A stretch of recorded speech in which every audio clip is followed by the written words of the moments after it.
Previdência em Foco. Tudo sobre direito previdenciário e trabalhista. Com a doutora Juliane Penteado. Você por dentro dos seus direitos e deveres. Uma excelente tarde para você, doutora Juliane Penteado, nossa especialista em direito previdenciário. Seja bem-vinda. Boa tarde. Uma excelente tarde para você. Vamos falar sobre direito previdenciário, especificamente aí sobre as regras de aposentadoria do servidor público. Tá bom, Gabriel, vamos lá então. Gente, é isso aí. A gente combinou na semana passada que falaríamos a continuidade sobre as regras de servidor público. Bom, o que a gente explicou semana passada? Sobre a mudança nas regras, que as pessoas precisam perceber bem qual é o ente que elas estão ligadas, se é federal, se é estadual, se é municipal, se houve reforma da Previdência, principalmente nos municípios que elas estiverem, e se elas forem nas regras federais, para elas observarem bem a nova, o marco temporal de 2019. Essa reforma de 2019, então, ela trouxe uma aposentadoria geral para os servidores públicos, que seria de 62 anos para a mulher, 65 para o homem, mas com um limite de 25 anos de tempo de contribuição. Desses 25 anos, 20 tem que ser exclusivamente no serviço público e 5 no cargo. Isso que eu ia te perguntar agora, doutor, sobre essa questão desses últimos 5 anos no mesmo cargo, né? É um detalhe importante, né? Para quem tá pensando aí nisso, os últimos 5 não pode ter havido uma troca de função, de cargo. Exatamente. Esses 5 anos, eles podem estar inseridos nos 20, tá? Não tem problema. Então, desses 20, podem ser 5 que devem ser exclusivos no cargo, mas tem que ser 20 no serviço público. Mas no total tem que chegar a 25 de contribuição, ou seja, pode até acontecer da pessoa ter tempo de contribuição no INSS. Ela trabalhava antes no INSS, depois ela foi para o serviço público. Aí ela pode levar esse tempo do INSS através de uma certidão de tempo de contribuição, tá? Então essa é a regra geral, que vai ficar assim especificamente para quem entrou depois de 2019, ou para quem entrou há menos tempo, né, que já não vai valer muito a pena antes de 2019, mas que tem menos tempo de serviço público, porque já não vai valer tanto a pena fazer regra de transição, porque vai ficar muito longe, tá? Agora, para quem já estava, né, já tinha um bom tempo de serviço público, antes de 2019, existem 2 regras de transição específicas para o servidor público. A primeira delas é a transição pelo sistema de pontuação, que na verdade é a soma da idade com o tempo de contribuição. Esse tempo de contribuição deve ser de 30 anos para a mulher e 35 para o homem. E a idade mínima deve ser de 57 anos para a mulher e 62 para o homem. Veja que não é a idade que você tem que chegar necessariamente que você vai conseguir se aposentar na regra. É a idade e o tempo que você precisa ter para o ingresso na regra.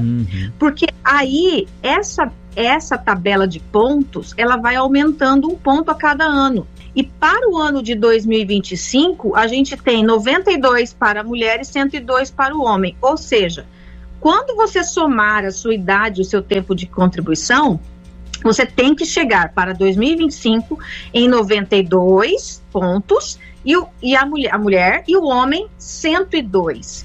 Então, você vai precisar fazer sempre esse cálculo ano a ano até você conseguir chegar, porque para o ano que vem, por exemplo, já vai aumentar mais 1 ponto. Então, basta que você tenha a idade, não basta apenas que você tenha a idade de 57, 62. Você tem que encaixar a pontuação do ano, tá? E aí vai depender de quanto tempo a pessoa tem de contribuição a mais, às vezes ela tem mais tempo que poderia ter sido incorporado e ela pode buscar isso. Ô, doutora. Só que Oi, pode falar. Desculpa, talvez você vá falar sobre isso, mas é que está na minha cabeça que eu estou pensando sobre a questão da aposentadoria compulsória, porque você fez um cálculo aí que realmente, né, se a pessoa fosse contabilizar todos esses anos, ela teria que estar com quase 100 anos para aposentar, né? Mas tem a aposentadoria compulsória. Acho que você vai falar disso também, né? Não ia falar isso, mas a gente já pode falar. Ok. Na compulsória, na verdade, a pessoa tem que ter os 75 anos. Aí ela tem que ser aposentada compulsoriamente, tá? Nesse caso, ela vai aposentar com o tempo que ela tiver lá, né? Porque, na verdade, ela vai computar um tempo de contribuição mínimo e ela vai ter que sair. Então, ela vai ser calculada no mínimo 60%. Se ela tiver menos de 25 anos, ela vai aposentar com o que tem lá, tá? Proporcional, tá? Okay. No caso, essa remuneração da pontuação, como eu estava dizendo, essas pessoas vão ter uma média aritmética. Então, é calculado a média dos salários de 94 em diante, ajustado pela inflação, corrigido. E aí, elas vão ter essa média aritmética, é jogada um coeficiente que vai de 60% para 25 anos.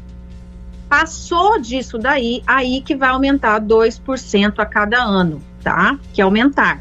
Porém, para quem entrou antes de 2003, quem teve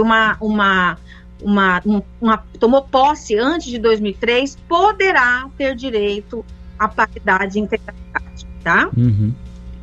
E no caso ainda, nós temos ainda a regra do pedágio, que a regra do pedágio é uma regra de transição que exige que o trabalhador, servidor, ele pague um pedágio de 100% do tempo que faltava nas regras anteriores. Então, se ele tinha lá, faltando 2 anos para se aposentar, ele vai ter que ficar mais 2 anos. Vale 4, a pena, doutora? Né?